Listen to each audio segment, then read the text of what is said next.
Hello and welcome back to my channel. So, this is a random ass video and I know that, okay? I know that this is random and irrelevant and it's not even a recent thing and I'm not even the first person to talk about it, but I was watching a Stephanie Sue video like a while ago. I don't remember which video, but her husband said something about like a guy cheating at fishing. And I was like, what do you mean? What do you mean someone was cheating at fishing? How do you do that? And it just like really stuck with me and I knew immediately. I was like, I am looking into this and I'm making a video about it because I can't know that this is a thing and not know, you know? And so now I'm telling you.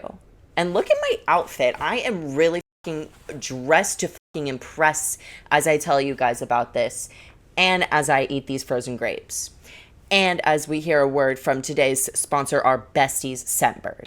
If you don't mind, I'm gonna get a little bit info dumpy because I genuinely do think this is cool.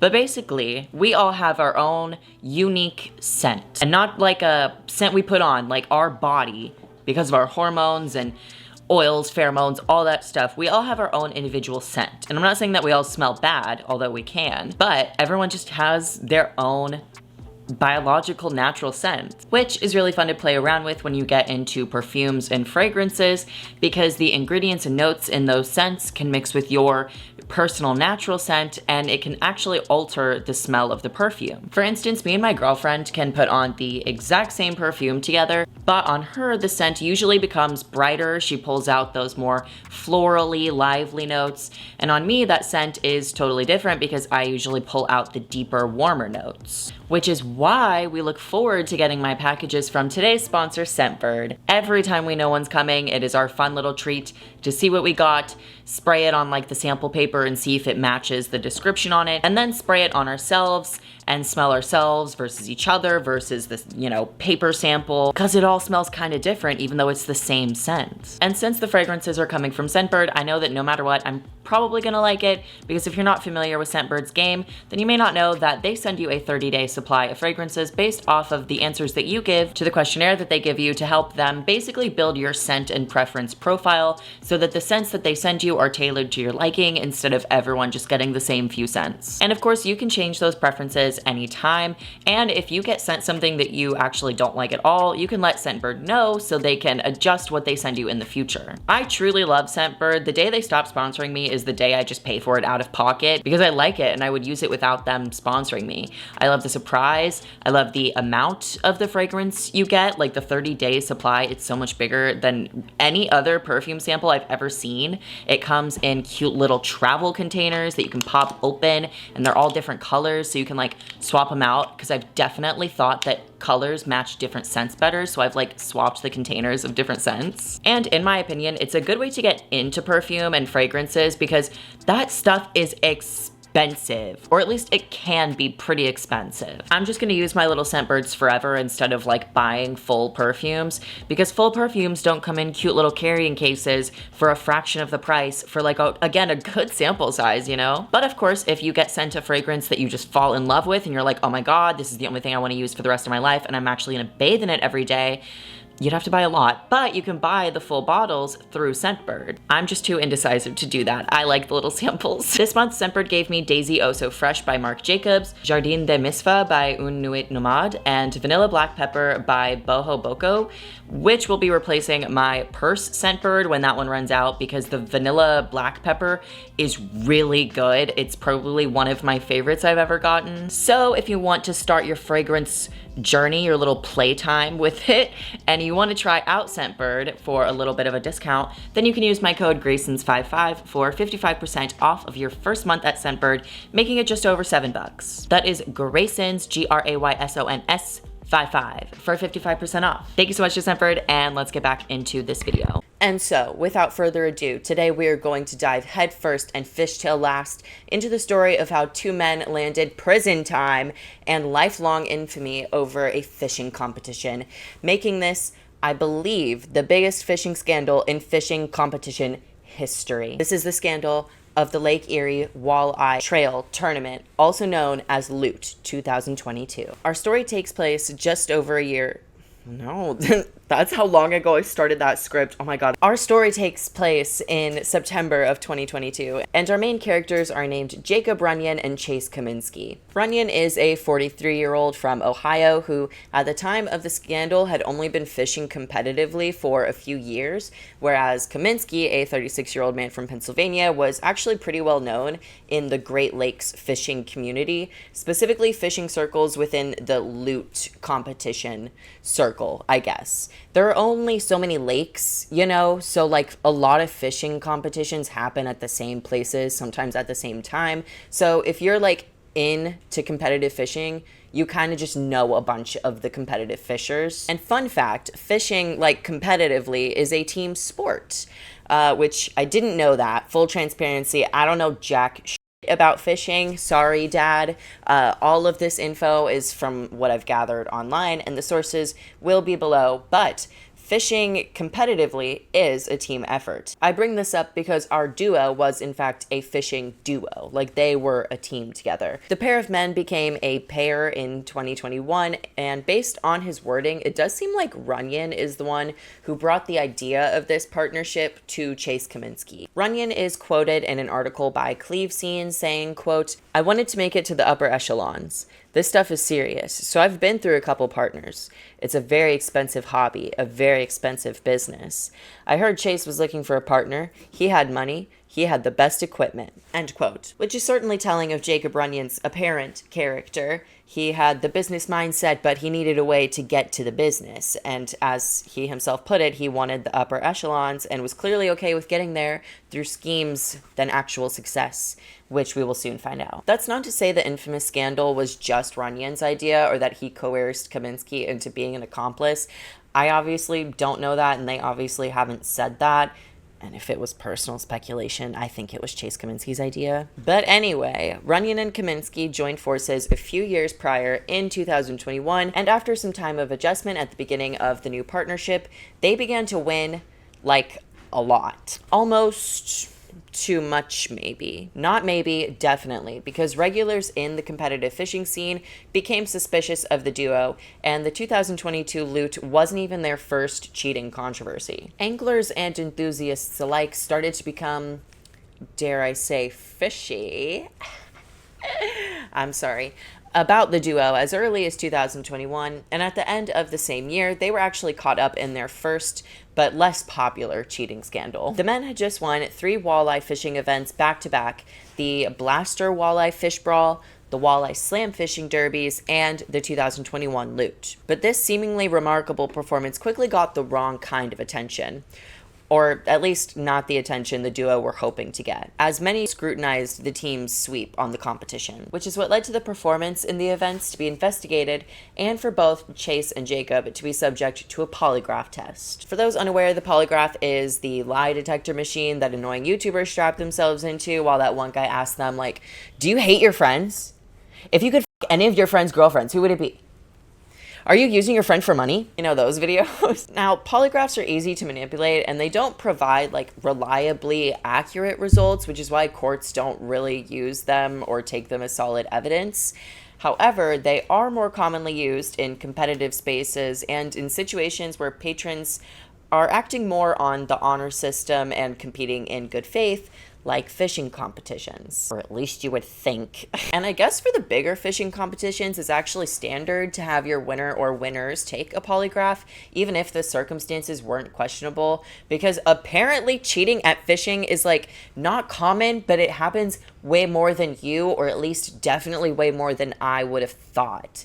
Some people bring their own fish and hide them on their boat so they can pretend they caught it. Some have another person do the fishing. Some like alter the fish based on the competition. Like there was a guy that sewed another fish's tail onto a fish he caught to make it longer because the competition was like length based.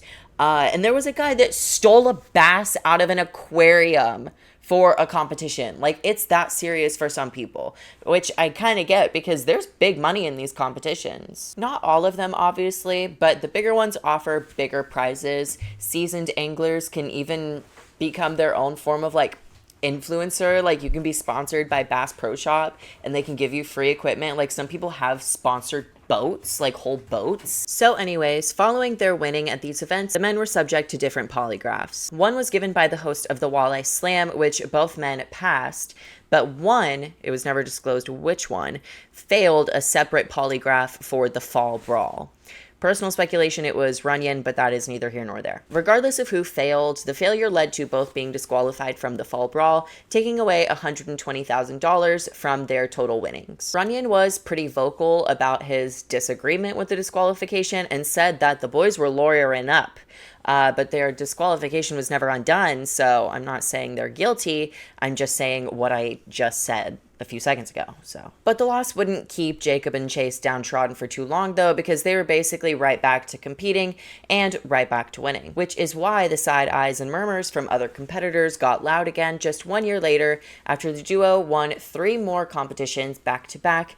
Something that seasoned angler Steve Hendricks was quick to criticize. He's quoted saying, "I've fished tournaments my whole life since 17 or 18 years old.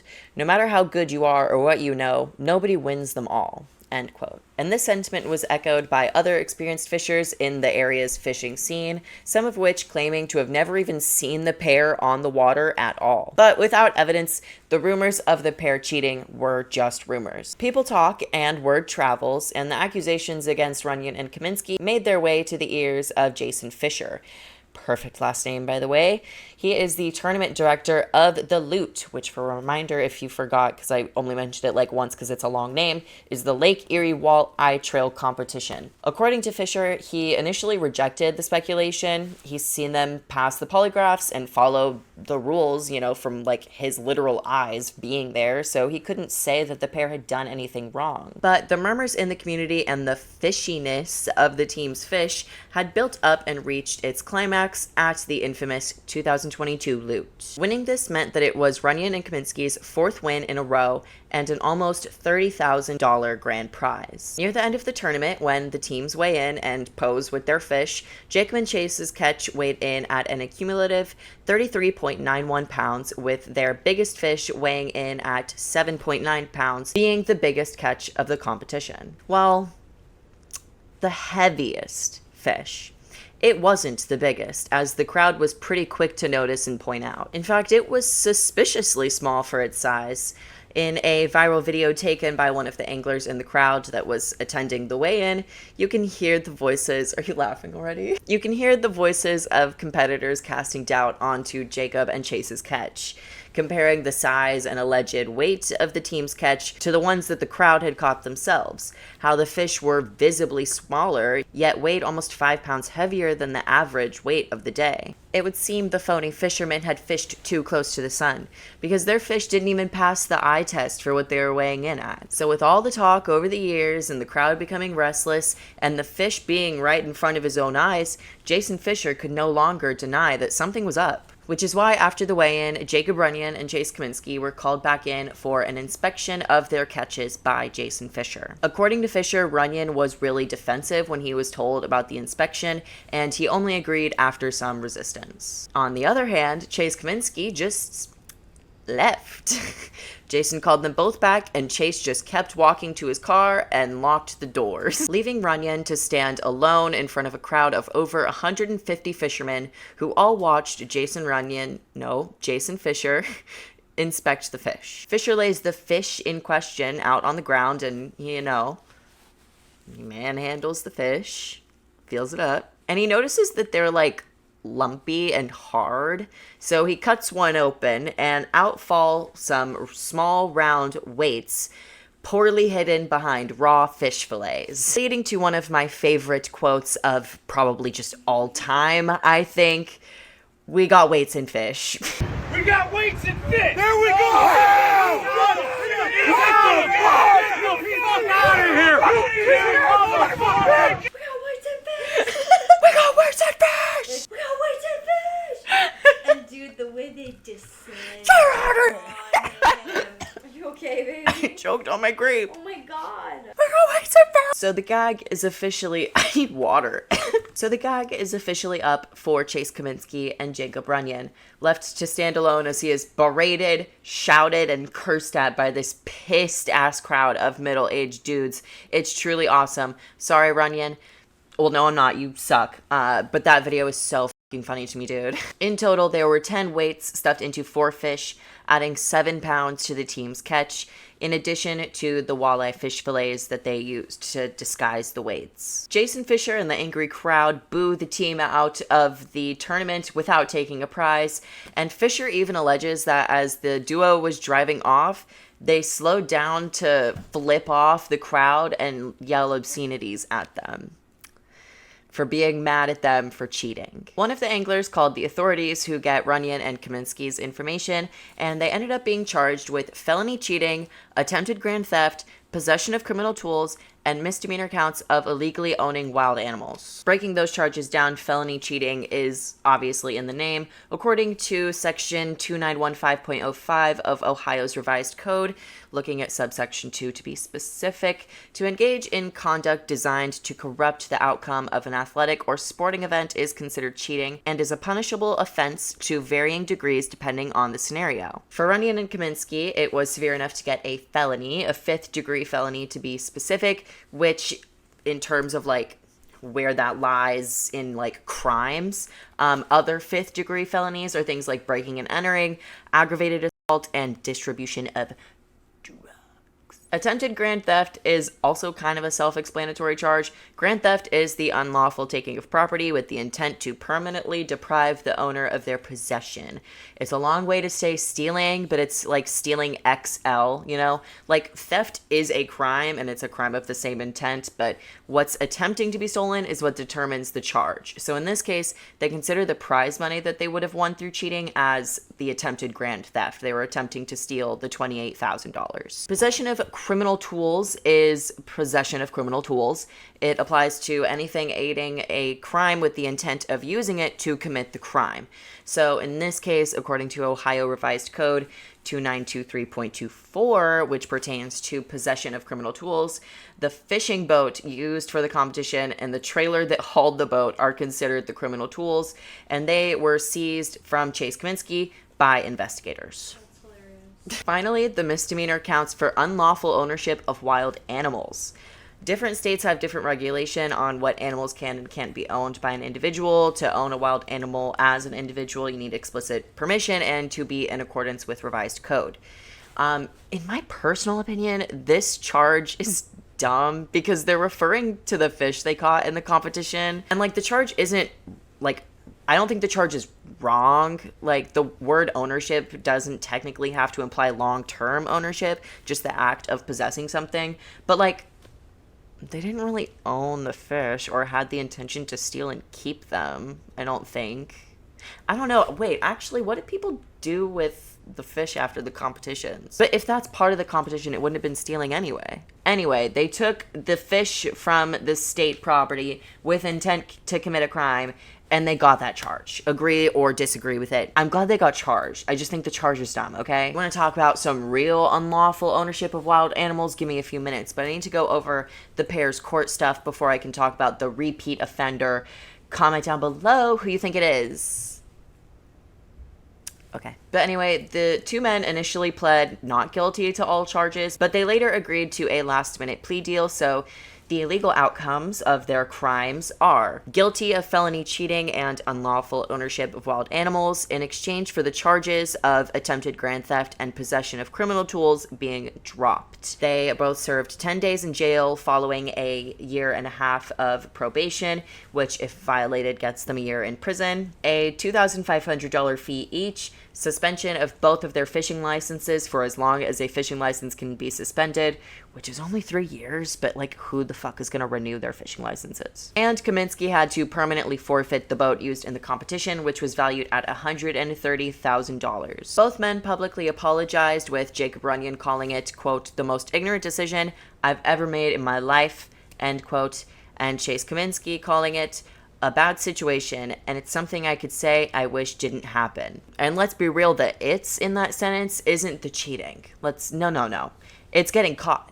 He wishes he didn't get caught. He wishes that didn't happen. Not letting Runyon off the hook either, because his apology is also some stinky BS, and also fuck him, but fuck Chase Kaminsky. Like, I formed a vendetta against this man when I was reading a bunch of stuff and writing this video. You're not sorry. Shut the up acting like it was a one-time situation. It's not.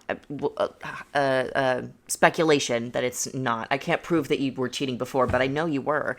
It's just the only time you got caught doing it. Speaking of what you got caught doing, Chase, following the whole scandal situation, Chase had several more run-ins with the law for doing shady shit. He got charges for possessing game or wildlife, white-tailed deer in this one, killing big game, the deer, outside of hunting season, unlawful acts concerning licenses, since of course this man didn't have a hunting license because it had already been suspended for game law violations, and also a charge for failing to report or tag big game because it wasn't his and he wasn't supposed to be hunting it. On top of that, he also got jail time for forgery that he got his son into when the two of them paid with very obviously counterfeit money at a fucking bowling alley.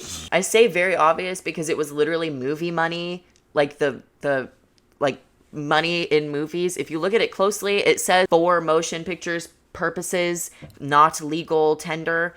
And based on messages gained through a search warrant, the son specifically asked his dad, Chase, to bring one of those $100. But sure, kid, you didn't know it was fake.